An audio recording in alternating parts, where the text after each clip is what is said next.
Hello everyone, I welcome you all to my YouTube channel Diksha educator. इस video में हम करेंगे क्लास 8 की न्यू इंग्लिश बुक पूर्वी का 4th यूनिट एनवायरनमेंट, जिसका मीनिंग है पर्यावरण।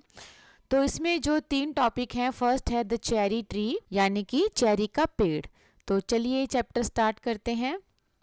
One day when Rakesh was 6, he walked home from the Mussoorie बाजार eating cherries। एक दिन जब राकेश 6 साल का था, वह मसूरी बाजार में से गुजरता हुआ चेरीज खाता हुआ अपने घर जा रहा था। They were a little sweet and little sour। वो थोड़ी सी खट्टी थी, थोड़ी सी मीठी थी। Small bright red cherries, छोटी चमकीली लाल cherries, which had come all the way from the Kashmir valley, जो यहाँ तक कश्मीर वैली से पहुंची थी। Here in the Himalayan foothills where Rakesh lived, foothills होता है तलहट्टी। यहाँ पर जो हिमालय की तलहट्टी थी यानी कि पहाड़ का बिल्कुल नीचे का किनारा, वहाँ पर राकेश रहता था।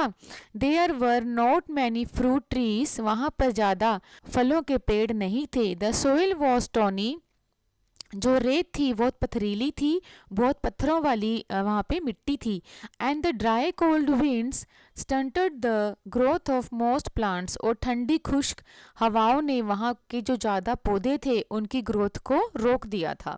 But on the most sheltered slopes there were forest of oak and deodar, लेकिन यहाँ पर जो ढलाने थी पहाड़ की वो शेल्टर्ड थी यानी कि ढकी हुई थी। ठीक है, वहाँ पर ज़्यादा ओक और देवदार, ये दोनों ही एक पेड़ों की किस्में हैं, तो यहाँ पर उनके जंगल थे। Rakesh lived with his grandfather on the outskirts of Mussoorie just where the forest begin. जो राकेश था वो अपने दादाजी के साथ, आउटस्कर्ट्स होता है बाहरी इलाका, तो मंसूरी के बाहरी इलाके में अपने दादाजी के साथ रहता था। Just where the forest began, जहाँ से वो जंगल शुरू होता था। His father and mother lived in a small village 50 miles away. उसके माता पिता वहाँ से 50 मील की दूरी पर एक छोटे से गांव में रहते थे। Where they grew maize and rice and barley in narrow terraced fields on the lower slopes of the mountain. जो वहाँ पे पहाड़ थे उनकी जो नीचे की ढलानें थी, वहाँ पर उसके माता पिता मेज़ यानी कि मक्का, राइस चावल, बरले जौ, वो वहाँ पे छोटे छोटे पतले पतले जो टेरेस्ड फील्ड यानी कि जो सीढ़ी नुमा खेत होते हैं वहाँ पर उनको उगाया करते थे, उसकी खेती करते थे। But there were no schools in the village, लेकिन गांव में कोई स्कूल नहीं था। And Rakesh parents were keen that he should go to school, और उसके माता पिता, राकेश के माता पिता चाहते थे, उनकी दिली इच्छा थी, कीन होता है दिल से इच्छा करना, उनकी दिली इच्छा थी कि जो राकेश है उसे स्कूल जाना चाहिए। As soon as he was of school going age, जैसे ही उसकी उम्र स्कूल जाने वाले बच्चे जितनी हुई, they sent him to stay with his grandfather in Mussoorie, उन्होंने उसे अपने दादाजी के साथ रहने के लिए मसूरी भेज दिया था। He had a little cottage outside the town, उनका शहर के जो बाहर एक कॉटेज था, कॉटेज घर को ही बोलते हैं। ठीक है। Rakesh was on his way home from school when he bought the cherries, Rakesh अपने घर के रास्ते पे था, स्कूल से आ रहा था जब उसने वो चेरी खरीदी थी। ही पेड 50 पैसे फॉर द बंच, उसने एक गुच्छे के लिए 50 पैसे दिए थे। It took him about half an hour to walk home, उसे घर तक जाने में आधा घंटा लग गया। And by the time he reached the cottage there were only 3 cherries left, जब वो घर पहुंचा, जिस समय वो घर पहुंचा उसके पास सिर्फ 3 चेरीज ही बची थी। Have a cherry grandfather, he said as soon as he saw his grandfather in the garden, जैसे ही उसने अपने दादाजी को गार्डन में देखा उसने कहा, दादाजी चेरी लेंगे। Grandfather took 1 cherry and Rakesh promptly ate the other 2, जैसे ही उसके दादाजी ने एक चेरी उठाई, राकेश ने फटाफट बाकी की 2 बची हुई अपने मुंह में डाल ली। He kept the last seed in his mouth for some time, और आखिरी बीज उसने अपने मुंह में बहुत देर तक रखा, काफ़ी समय तक रखा। Rolling it round and round on his tongue until all the Tang has gone, और वो उसको अपनी जीभ के साथ गोल गोल घुमाता रहा जब तक उसका टैंग, टैंग होता है तीखापन या खट्टापन, वो जब तक पूरी तरीके से ख़त्म नहीं हो गया। Then he place the seed on the palm on his hand and studied it. फिर उसने वो जो बीज था चेरी का अपने हाथ की हथेली पे रखा और उसको ध्यान से देखने लगा। Are cherries seeds lucky asked Rakesh. Rakesh ने पूछा क्या चेरी के बीज किस्मत वाले होते हैं? Of course then I'll keep it. हाँ होते हैं, उसके दादाजी ने जवाब दिया। बिल्कुल। देन आइल कीप इट, तो मैं इसे रखूंगा। Nothing is lucky if you put it away, if you want luck you must put it to some use. कुछ भी लकी नहीं होता अगर आप उसको ऐसे ही कहीं पे रख दो। अगर तुम सच में इससे लक चाहते हो, किस्मत चाहते हो, तो तुम्हें इसका एक सही इस्तेमाल करना होगा। What can I do with the seed, मैं एक बीज के साथ क्या कर सकता हूँ? प्लांट इट, उसको उगा लो। So Rakesh found a small space and began to dig up a flower bed. तो राकेश ने एक जगह देखी थोड़ी सी और वहाँ पर एक फ्लावर बेड यानी कि क्यारी बनाने लगा। Hey not there said grandfather, दादाजी ने कहा नहीं वहाँ नहीं।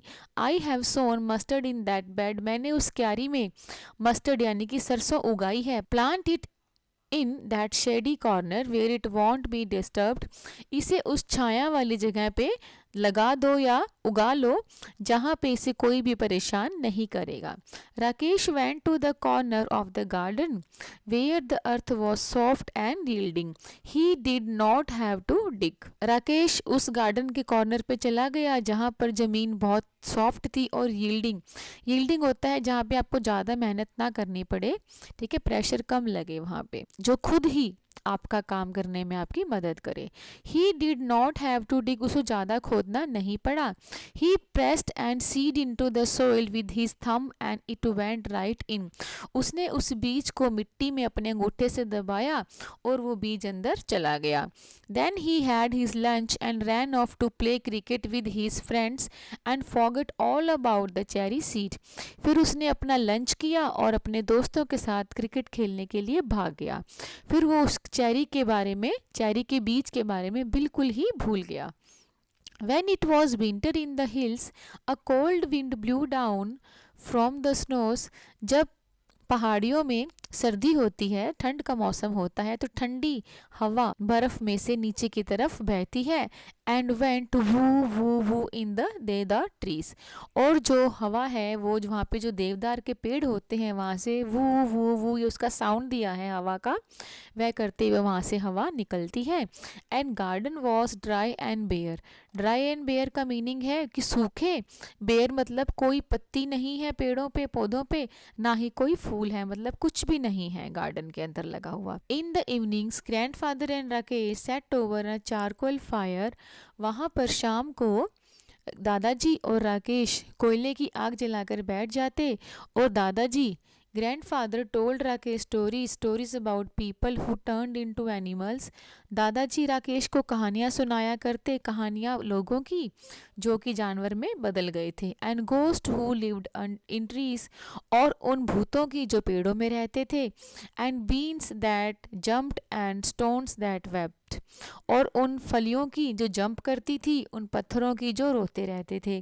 And in turn Rakesh would read to him from the newspaper, इसके बदले में राकेश उनको अखबार पढ़ के सुनाया करता था। ग्रैंडफादर्स आई साइट बीइंग रादर वीक, क्योंकि दादाजी की जो आँखों की नज़र थी वो बहुत ही कमज़ोर हो गई थी। Rakesh found the newspaper very dull, Rakesh को न्यूज़पेपर पढ़ना बड़ा ही बोरिंग सा काम लगता था, specially after the stories, but grandfather wanted all the news, खासकर जब स्टोरीज सुनने के बाद उसे न्यूज़पेपर पढ़ना पड़ता था तो उसे अच्छा नहीं लगता था, लेकिन ग्रैंडफादर को तो सारी खबरें पढ़नी होती थी। They knew it was spring when the wild duck flew north again to Siberia. वो जानते थे कि अब ये बसंत का मौसम आ गया है जब ये जंगली बतख दोबारा से नॉर्थ की तरफ, साइबेरिया की तरफ उड़ते हैं। Early in the morning when he got up to chop wood and light a fire, जब एक सुबह जल्दी वह उठा और लकड़ियाँ काटने के लिए ताकि वो आग जला सके। Rakesh saw the V shaped formation steaming, streaming northward, Rakesh ने देखा कि एक वी शेप में एक आकृति नॉर्थ की तरफ बढ़ रही थी। The calls of the birds carrying clearly through the thin mountain air, और जो वो पक्षी थे उनकी आवाज़ें साफ सुनाई दे रही थी, जो वो पहाड़ी हवा थी पतली पतली ठंडी ठंडी उसमें से। One morning in the garden he bent to pick up what he thought was a small twig and found to his surprise that it was well rooted. एक सुबह गार्डन में जब वो झुका नीचे देखने के लिए कि शायद कोई छोटी सी छड़ी पड़ी है, तो उसको हैरानी हुई। उसने देखा कि यह अच्छे से एक जड़ थी। He stared at it for a moment, वो थोड़ी देर तक तो उसको घूरता रहा। Then he ran to fetch grandfather calling, दादा come and look, the cherry tree has come up, दादा जल्दी आओ, देखो चेरी का पेड़ उग गया है।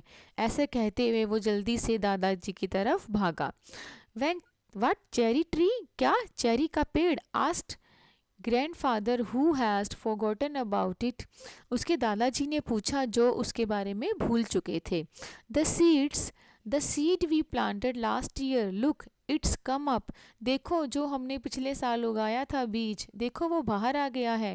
Rakesh went down on his haunches while grandfather bent almost double, Rakesh अपने घुटनों के बल बैठ गया और दादाजी बिल्कुल नीचे की तरफ झुक गए। And peer down at the tiny tree, और छोटे से पेड़ की तरफ नीचे घूर कर देखने लगे। उन्हें मतलब परेशानी हो रही थी झुक के देखने में, लेकिन वो बड़े ध्यान से देख रहे थे।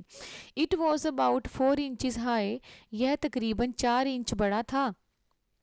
Yes it is a cherry tree said grandfather, हाँ यह चेरी का पेड़ है, दादाजी ने कहा। You should water it now and then, अब तुम्हें इसे अक्सर पानी देना होगा। नाउ एंड देन होता है अक्सर, ठीक है। Rakesh ran indoors and came back with the bucket of water, जल्दी से राकेश अंदर भागा और पानी की बाल्टी के साथ बाहर आया। Don't drown it said grandfather, अरे इसे डुबा मत देना, दादाजी ने कहा। Rakesh gave it a sprinkling and circled it with pebbles, Rakesh ने इसके ऊपर पानी छिड़का और पत्थरों से इसका घेरा बना दिया। What are the pebbles for asked grandfather, दादाजी ने पूछा। अरे ये पत्थर क्यों लगाए हैं? For privacy said Rakesh, Rakesh ने कहा कि पौधे के लिए लगाए हैं ताकि वो अपने आप में रहे, कोई उसको परेशान ना करे, बाहरी इंसान या बाहरी चीज़ उसको कोई परेशान ना करे। He looked at the tree every morning but it did not seem to be growing very fast, वो रोज सुबह उठकर उस पेड़ को देखता, लेकिन वो ज़्यादा जल्दी तेजी से नहीं बढ़ रहा था। So he stopped looking at it, तो उसने उसको देखना बंद कर दिया। इट एक्सेप्ट क्विकली, जल्दी जल्दी से उसको देख लेता था। Out of the corner of his eye, अपने आँख के एक किनारे से उसको देखता, मतलब अच्छे से उसको देखना उसने बंद कर दिया, जल्दी से आँख के किनारे से उसको देख लेता था टेढ़ी टेढ़ी नज़र से। And after a week or two, और 1-2 हफ्ते के बाद, when he allowed himself to look at it properly, he found that it had grown at least an inch, और 1-2 हफ्तों के बाद वो खुद को ये इजाज़त देता कि वो उसको ध्यान से देख सकता था, तब वो पाता कि वो जो चेरी ट्री था वो तकरीबन 1 इंच बड़ा हो गया था। That year of monsoon rains came early and Rakesh plodded to and from school in raincoat and chappals, उस साल मानसून की बारिश थोड़ा जल्दी आ गई थी और राकेश स्कूल से आते जाते समय धीरे धीरे चलता, रेनकोट और चप्पल के साथ।